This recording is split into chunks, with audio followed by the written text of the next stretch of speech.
अंधेरी रात का रहस्य। एक सुनसान गांव में, जहां रात होते ही अजीब सी खामोशी छा जाती थी, वहां के लोग एक पुराने हवेली के बारे में कहते थे।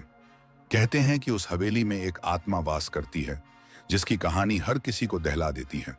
रात के अंधेरे में एक युवती पैर रिया उत्सुकता में उस हवेली के पास पहुंची। उसने सुना था कि वहां किसी ने भी कदम नहीं रखा, पर आज उसे अपने साहस का परख करना था।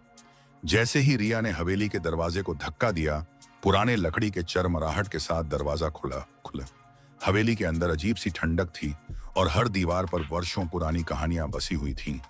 हवा के झोंकों से पुराने पर्दे हल्के हल्के हिल रहे थे और रिया के कदमों की आहट गूंज रही थी। अचानक उसे एक कमरे से मंद रोशनी की झलक दिखी। उसके दिल की धड़कन तेज हो गई, पर वह हिम्मत करके उस कमरे की ओर बढ़ी। कमरे में एक पुरानी तस्वीर लगी थी, जिसमें एक महिला मुस्कुरा रही थी, लेकिन उसकी आंखों में गहरी उदासी झलक रही थी। उसी पल रिया को पीछे से किसी का फुसफुसाना सुनाई दिया, मुझसे मदद करो। उसने मुड़कर देखा तो एक धुंधली आकृति धीरे धीरे उसके सामने प्रकट हुई। आकृति की आंखों में दर्द और पीड़ा झलक रही थी। आत्मा ने बताया कि वह उस हवेली की पुरानी मालकिन थी, जिसकी जिंदगी एक अन्यायपूर्ण घटना में समाप्त हो गई थी। उसकी आत्मा न्याय चाहती थी, ताकि उसकी अनसुनी कहानी को सुनहरा जा सके।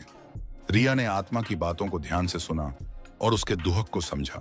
उसने तय किया कि वह गांव के बुजुर्गों से मिलकर उस अन्याय के पीछे की सच्चाई का पता लगाएगी।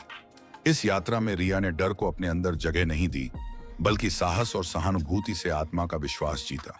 धीरे धीरे गांव के लोग भी रिया की पहल से जागरूक हुए और उस अन्याय का सच सामने आया।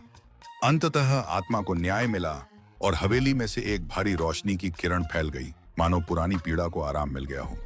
यह कहानी हमें सिखाती है कि साहस, सहानुभूति और सच्चाई की तलाश में कभी भी डर को अपनी राह में बाधा न बनने दें। यदि आपको यह कहानी पसंद आई हो तो कृपया द एनिमेटेड आर्क चैनल को सब्सक्राइब करना न भूलें और ऐसी और भी दिलचस्प कहानियां देखने के लिए हर कहानी पर लाइक जरूर करें।